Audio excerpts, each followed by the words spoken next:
practices in the books. How do you feel about the group overall? I'm excited. We got some bumps and bruises, so some guys are limited a little bit, but I'm excited about the whole group. They compete well together. There's one spot, but they're competing well, and then we just got to get some of those guys back to end the spring ball healthy. But I'm very pleased with that group. I think one of the more fascinating developments of spring camp is seeing Javen Jacobs at running back. What have you seen from him so far? He's a natural runner. He did that in high school. I think that's a position for him, to be effective with us and get some playing time. Again, we got a couple guys hurt, and so I wanted to make a change and see how that will affect our group. But I'm excited about the whole group, but I'm excited about Javen as well. Kenny says he kind of prioritizes those hybrid players.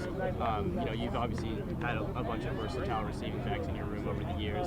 How does Javen's role kind of compare to your pass offense? It is. Those I always look for backs that have the ability to catch the ball out of the backfield, and every single one of that we've had in that group, all of them have great hands. And so, just from a rep standpoint, we needed to get some reps off of the guys that are taking a lot of it at the beginning of the spring ball. And so Javen came over, and he's been highly effective. And so I'm excited. We're seeing a multitude of looks inside, outside zone, counter, power, the whole shebang, I guess, here throughout spring. What's been your most exciting, aspect of kind of teaching those concepts? Just understanding the whys, the reason why we are attacking the defense, conceptually understanding everybody's job.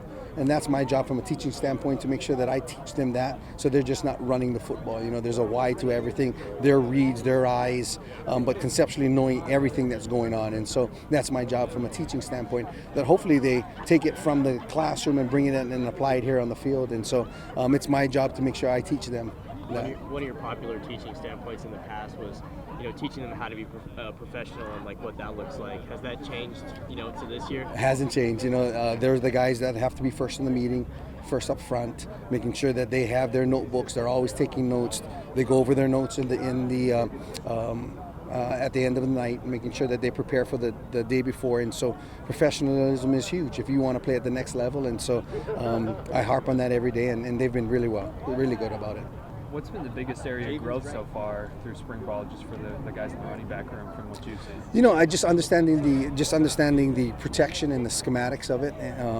They've been in the empty position, and so they've been out as slot receivers, and so they've done really well out there too. And so just understanding the whole concept, because this is a new kind of offense for them, and so they've been really good, especially from the terminology standpoint and understanding that. With it being a new offense, Coach, obviously chemistry with the offensive line. I know throughout your past you're working with them, but how do you feel, even though Coach Dillingham said getting everybody reps and mixing stuff up, but getting on the same page with the offensive line, how do you feel the backs and the O-line are meshing for this point? Coach Saga is a great offensive line coach, and so we work together not only on protections but understanding all the calls up front for the run game, and so that hasn't changed over the years. Our backs are very fluent of all the calls that are going on, and we work tremendously well with the offensive line, and that is crucial. When them working together, they understand their limitations, but they also understand their strengths.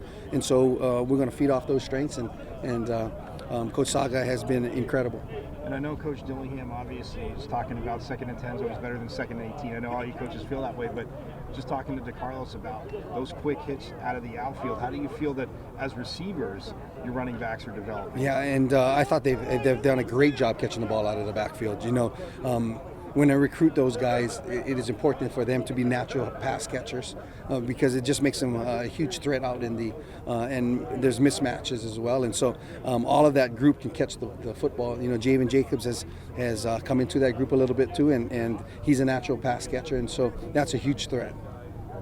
Coach, how special is it to get to work with DeCarlos again? Obviously, you had him when he was an actual kid. Now he's an adult, but what's it like to be able to work with him throughout his whole career, basically? Just watching him mature, his maturity of how he attacks a day in practice, the way he goes about, studying and doing all that.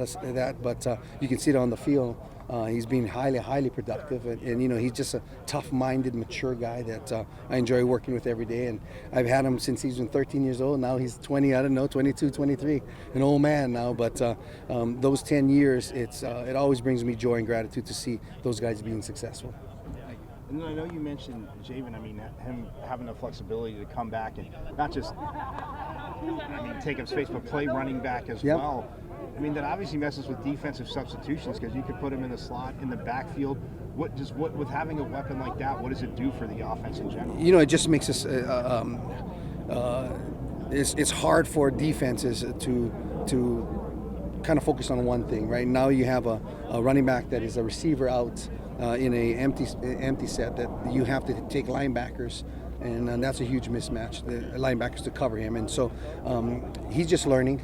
We had some bumps and bruises, so those guys are going to come back. And so they're fiery and want to get back into the mix too. And so it's still an evaluation for that whole group. But Javen has done well in this, and he's only been here for 3 practices. So he has a lot of learning to go. And who's lobbying the most for to throw the first halfback pass? Well, Scatterbo, I think, has the best arm, to tell you the truth, out of all of them. He's shown it because he showed me on tape that he did that at Sacramento State too. He threw a touchdown. So yeah, he's been lobbying hard.